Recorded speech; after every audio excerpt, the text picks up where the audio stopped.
melatar belakangi manajemen kesiapsiagaan keluarga menghadapi bencana, di mana Indonesia sendiri merupakan wilayah yang rawan bencana. Setiap kali terjadi bencana banyak menimbulkan korban jiwa disebabkan karena cara bertindak atau kesiapsiagaan keluarga menghadapi bencana masih rendah. Bencana alam terjadi secara mendadak, kapan saja, di mana saja, dan dapat menimbulkan dampak yang relatif merugikan bagi keluarga yang terkena bencana. Maka akan disebut dengan manajemen disaster. Ini kesiapsiagaan keluarga dalam menghadapi bencana, ada pra bencana atau sebelum terjadinya bencana, terus ada tanggap darurat saat terjadinya bencana, dan pasca bencana alam. Masalah umum saat bencana alam yaitu kesiapsiagaan keluarga pada tahap pra bencana, saat terjadi bencana dan pasca bencana, sehingga banyak menimbulkan kerugian dan malapetaka bagi keluarga.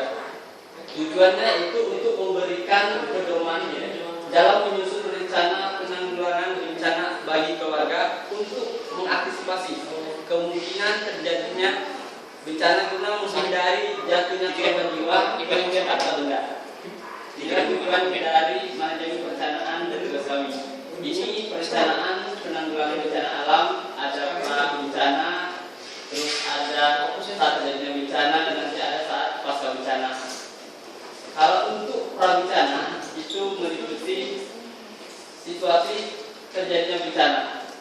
Perencanaan pengulangan pra bencana meliputi bicarakan dengan keluarga pentingnya menyiapkan diri menghadapi bencana, apa yang harus dilakukan pada saat terjadinya bencana kepada keluarga, dan rencanakan pembagian tanggung jawab serta bekerja menjadi satu tim.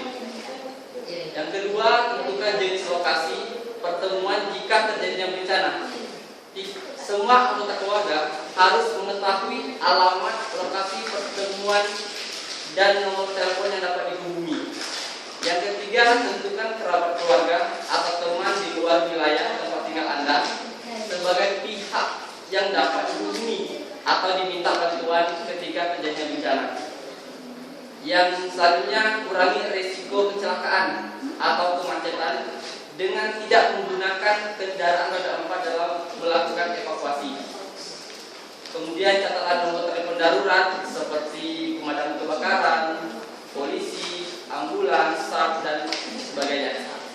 Dan yang penting juga ajarkan kepada seluruh anggota keluarga bagaimana cara mematikan listrik, kompor, atau sekolah atau yang lainnya di dalam rumah Anda. Jika di dalam rumah Anda terdapat alat memadamkan api, ajarkan kepada seluruh anggota keluarga bagaimana cara menggunakannya dan tunjukkan di mana alat tersebut disimpan. Selanjutnya, gambarkan dinas siaga bencana rumah dan lingkungan Anda. Yang kesembilan, siapkan perlengkapan darurat termasuk makanan cadangan, juga perlengkapan keselamatan. Terus tentukan rute evakuasi terbaik dari rumah Anda dan ke tempat pertemuan atau ke tempat pengungsian.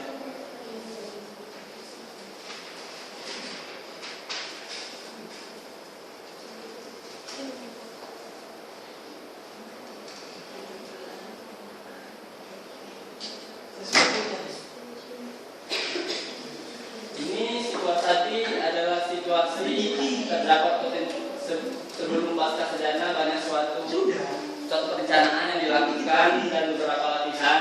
Yang sekarang adalah situasi terdapat potensi bencana, yaitu serangkaian kegiatan pemberian peringatan segera mungkin kepada keluarga Anda atau masyarakat akan kemungkinan terjadinya bencana alam. Terus kesiapsiagaan upaya menghadapi situasi darurat, serta mengenali berbagai sumber daya untuk memenuhi kebutuhan pada saat bencana alam, agar keluarga mempunyai persiapan yang baik untuk menghadapi bencana.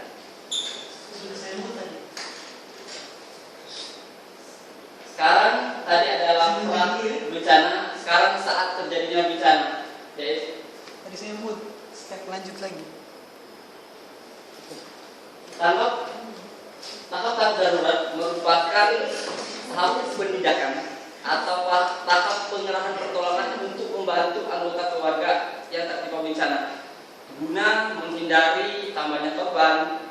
Hal yang sangat penting yang harus diperhatikan sebelum terjadi bencana antara lain amankan diri Anda terlebih dahulu, lalu amankan keluarga Anda. Amankan rumah Anda dengan mematikan listrik, kompor, air, dan keluarlah dari rumah dengan membawa tas siaga bencana yang telah dipersiapkan. Selanjutnya, jika terjadinya suatu gempa, yang harus dilakukan apabila dalam ruangan, berunduklah, lindungi kepala, dan bertahan di tempat aman. Beranjaklah beberapa langkah menuju tempat aman terdekat. Tetaplah di dalam ruangan sampai guncangan berakhir dan Anda yakin telah aman untuk keluar. Terus berikanlah pertolongan sesuai dengan kemampuan Anda dan berikan korban yang mengalami luka serius. Jika berada di luar ruangan, juga penting carilah titik aman yang jauh dari kemungkinan rubuhnya bangunan, pohon atau kabel, dan rapatkan pada Anda di sana. Terus hanya periksakan diri Anda apakah ada yang terluka, lindungi diri Anda dari bahaya selanjutnya. Ini saat pasca bencana. Kegiatan yang perlu dilakukan tadi ada saat pra bencana, jika ada suatu perencanaan, suatu pelatihan untuk keluarga Anda. Terus pada saat terjadi bencana, sekarang pada saat pasca bencana. Kegiatan yang perlu dilakukan, periksa kondisi diri Anda, keluarga, dan sekitar Anda dari luka ataupun yang lainnya.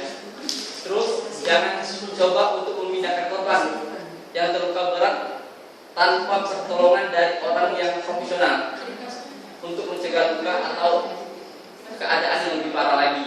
Terus lindungi diri Anda dengan sarung tangan, sepatu atau sandal atau jaket untuk mencegah luka seperti tertindak kaca dan sebagainya. Segera bersihkan obat-obat atau zat kimia yang tumbuh di sekitar Anda atau di lingkungan Anda seperti minyak atau zat kimia yang lainnya dapat menimbulkan ledakan atau menimbulkan suatu api.